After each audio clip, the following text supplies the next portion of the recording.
For centuries, there's been this one massive question that's kind of a heavyweight champion for philosophers and believers alike. If there's a God who is all good and all powerful, then why is there so much suffering in the world? Today, we're going to try and untangle this problem of evil, and we'll be using Daniel Speak's incredible book on the topic as our guide. So to really get what's at stake here, let's not start with some lofty, abstract idea. Let's start with a really heartbreaking story from the source material. A 4-year-old boy, Joshua, drowns in his family's pool. And the author points out something that just makes it sting even more. A tiny little intervention, like a gust of wind to close a gate, could have saved him. This, right here, is the problem of evil in its most raw, painful form. It forces you to ask, why does this kind of thing happen when it seems like it would be so easy for an all-powerful, all-good God to prevent it? All right, so here's how we're going to tackle this beast of a topic. First, we'll define why this is a core problem for theism. Then, we'll look at the logical contradiction argument, the idea that belief itself is irrational. After that, we'll check out the big countermove, the free will defense. From there, we'll pivot to a different kind of challenge, the sheer evidence of suffering. And finally, we'll make a really important distinction between the philosophical puzzle and the deeply personal one. Let's get into it. Okay, let's dive right in. First stop, setting the stage. The problem of evil is, at its very core, a huge challenge to something called theism. But what are we actually talking about when we say that? Let's get specific. So, the source material breaks down what it calls common theism into a few core beliefs. Pretty straightforward, right? 1, God exists. 2, God is omnipotent, or all-powerful. 3, omniscient, all-knowing. 4, omnibenevolent, or all-good. But then, there's that 5th point. The one we all know is true from our own lives. Evil exists. And it's right there, in that clash between God's perfect nature and the messy reality of suffering, that the whole problem just explodes. And look, this isn't some newfangled puzzle. We're talking ancient Greece here. The philosopher Epicurus laid out this perfect little trap of a question. Is God willing to stop evil, but he can't? Well, then he's not all-powerful. Is he able to, but he's just not willing? Well, then he sounds kind of cruel. But if he's both able and willing, then where in the world does all this evil come from? It's a dilemma that has just echoed through the centuries.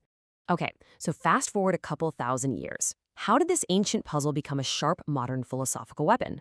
Well, in 1955, a philosopher named J.L. Mackie decided to take the gloves off.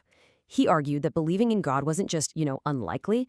It was, and I'm quoting here, positively irrational.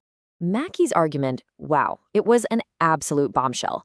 He wasn't just saying, hey, there's no evidence for God. No, he was saying the belief itself is just broken. It's logically incoherent.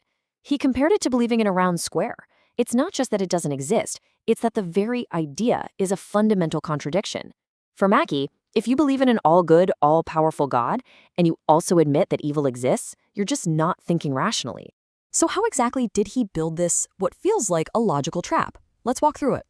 First premise, an all-good being is going to get rid of any evil it can. Make sense? Second premise, an all-powerful being can do literally anything. So you put those two together, and the implication seems unavoidable. A being like that would have eliminated all evil. But we look around, and evil clearly exists. So for Mackey, the conclusion was inescapable. Theism is a logical contradiction. Full stop. But here's the thing about philosophy. It's like a sparring match, and Mackey's argument definitely did not go unanswered. In fact, it was met with a counter-argument so powerful that many philosophers today think it basically solved the logical problem for good. Let's get into the free will defense. Now, before we jump into the details of the response, the source gives us a really important distinction, a defense versus a theodicy. A theodicy tries to actually explain why God allows evil, but a defense, which is what Alvin Plantinga created, has a much more limited goal. It just wants to show that the atheist argument doesn't work. Think of it like a courtroom. A defense lawyer doesn't have to prove their client is innocent, they just have to show the prosecutor hasn't proven their case. And this brings us right to the heart of the objection, the big question Plantinga had to deal with. It's the one we all think of, right? If God's so powerful, why couldn't he just create people who had free will but were, wired to always pick the right thing? Why not have the best of both worlds? Real freedom, but zero evil. And here it is. This is Plantinga's brilliant, almost deceptively simple insight. The answer is baked right into the definition of freedom. God can't force you to freely choose something. I mean, the very idea is nonsense. The second you force someone's choice, it's not a free choice anymore. To have genuine freedom, the possibility of choosing evil has to be on the table. It's a package deal. And this really gets at a common mistake people make about what all-powerful means, what Plantinga calls Leibniz's lapse. It's this assumption that omnipotent means God can do literally anything, even stuff that's logically impossible. But just like God can't make a round square, he can't force someone to freely choose good. He can set up a world with free creatures, but he can't control what they choose without just wiping out their freedom altogether.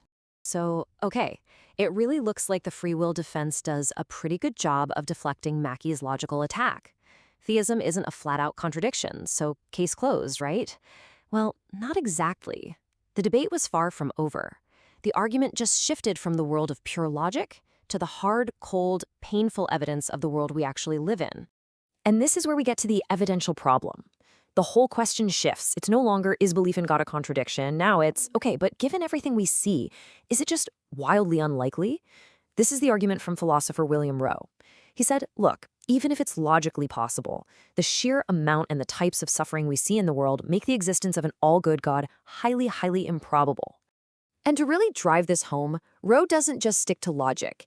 He gives us these absolutely gut-wrenching examples of what he calls gratuitous evil, suffering that just seems to have no point at all. Think about a fawn trapped in a forest fire, in agony for days, dying all alone. Or a 5-year-old girl who is brutally murdered. Rowe's question just cuts right to the bone. What possible greater good could ever justify this? He argues that this kind of seemingly pointless horror is powerful evidence that an all-good God probably doesn't exist. Wow. So after all that, where does this leave us? It feels like a philosophical dead end, right? Well, our source offers one last and maybe the most important distinction of all. We have to separate the philosophical problem of evil from the personal one.